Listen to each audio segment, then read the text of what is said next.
My name is Mr. Pete. I am a fourth grade teacher, and I'm currently reading The Lemonade War, Chapter 9, as we work our way through the book.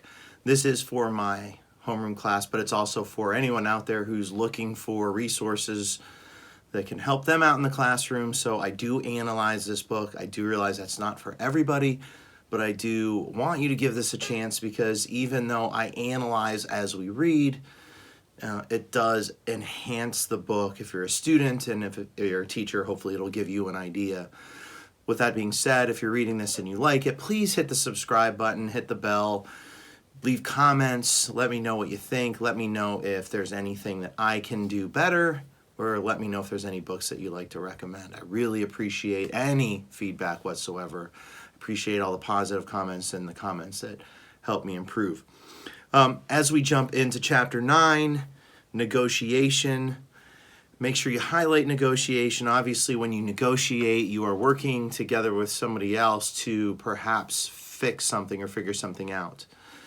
And we know that Evan and Jesse, through the first 8 chapters, have not gotten along at all, so it does intrigue me that there is a negotiation perhaps about to happen. I don't know what that means. It doesn't make any sense, because they have not really spoken much in this book other than to yell at each other. So what does negotiation mean? That should get your head in the right framework, especially now that Jesse apparently has $208 versus Evan, who thinks he's sitting pretty at $103.11.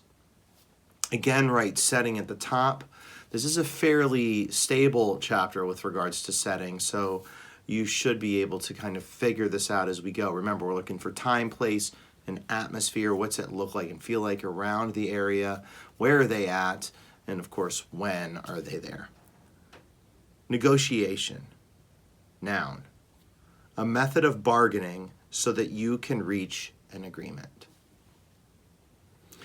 Evan looked up from the marble track he was building when Jesse walked in the front door. She looked hot. She looked sweaty. She looked happy.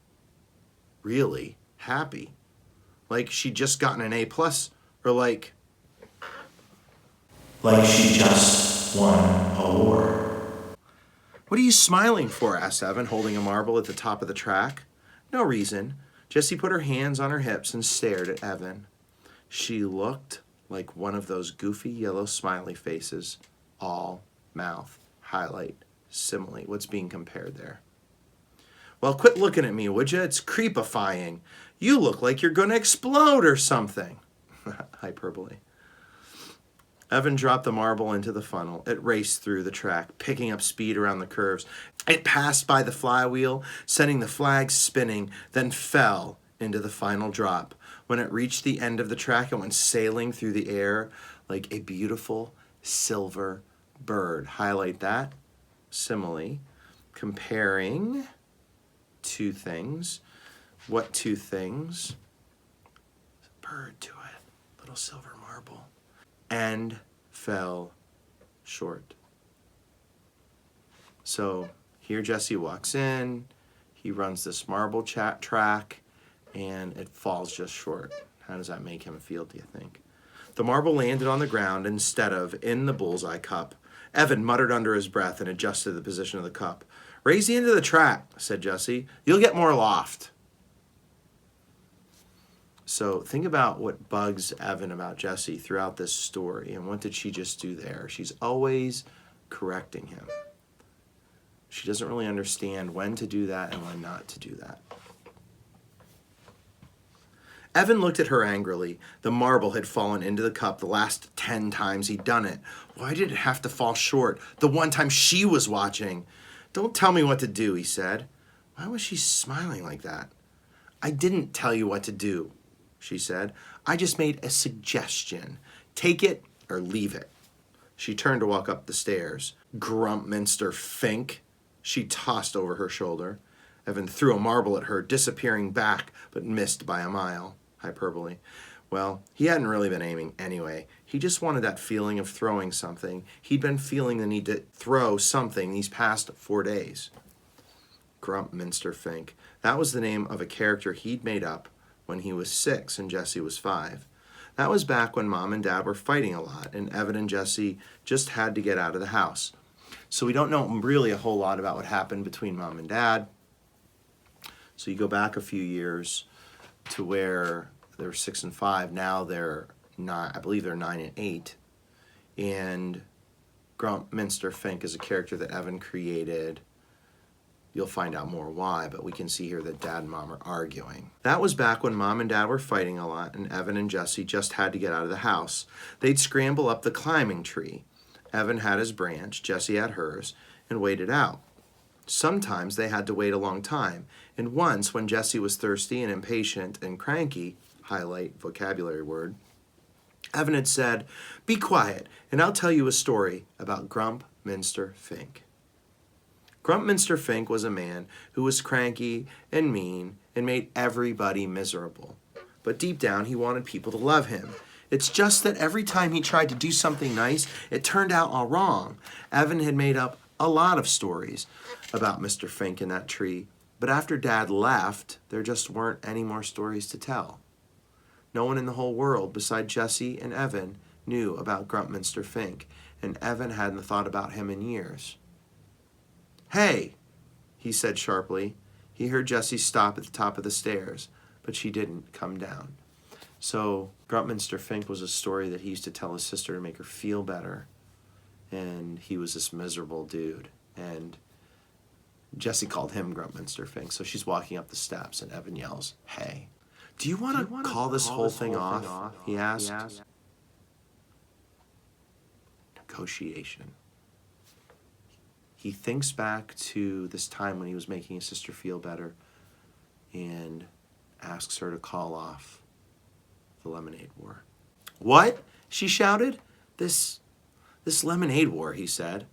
"Call it off?" "Yeah," he said. "Just say nobody wins and nobody loses."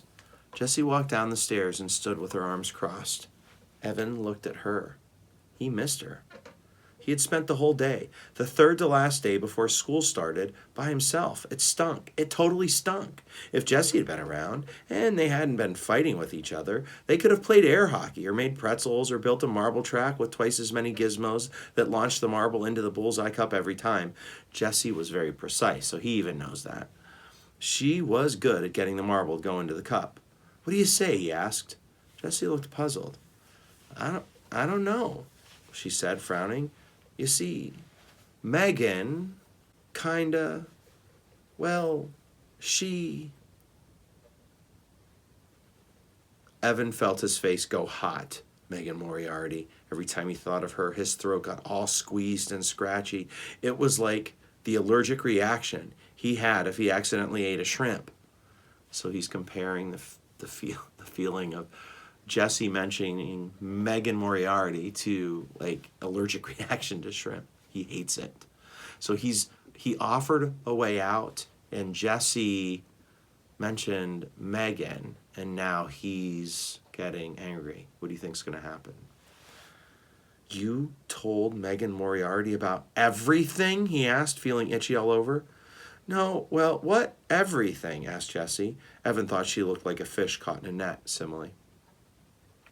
"You did!" And suddenly, Evan knew exactly why Jesse had been smiling when she walked in the door and why she didn't want to call off the war. She had done it. Again, she had figured out some way to show the world just how stupid he was, like the time he'd come home with 100% on his weekly spelling quiz, the only time he'd ever gotten every word right, to find that Jesse had won a statewide poetry writing contest. He'd thrown his paper into the trash without even telling his mom. What was the point? Evan didn't know how, but somehow Jesse'd found a way to earn more than $103. She was going to beat him, and Megan Moriarty knew all about it, and she would tell everyone else. All the girls would know, Paul would know, and Ryan, and Adam, and Jack. Scott Spencer would know. Can you believe it? He lost to his little sister, the one who's going to be in our class. What a loser. "You know what?" he said, pushing past her. "Forget it. Just forget I said anything. The war is on. O-N. Prepare to die." So here we are again. He was all set to say, "Let's stop doing this." She mentioned, she mentions Megan Moriarty, and here we are. He's mad again, and he's determined to win. So I'm guessing he's not taking tomorrow off. Oh boy. Chapter 10, Malicious Mischief. You might as well just highlight those now. Malicious means sneaky, and not in a good way. Bad, sneaky. And mischief means you're up to no good. So malicious means something bad and sneaky, and mischief means not in a good way. So the act of purposely destroying the property of someone else's business. So make a prediction in your head for what that was, okay? Thank you again for reading this. We had a moment there where things could have changed, but they didn't. So, as we head on to chapter 10, please make sure that you think about the setting in chapter 9. It was very stagnant. It was in their, I think, family room or living room, and probably at the end of the day because Jessie had finished her lemonade stand. So the setting is going to get very fluid moving forward. All right? All right. Thanks for everybody for joining us for chapter 9. Off to chapter 10. I will see my class tomorrow. I will see everyone else on the next page. Peace.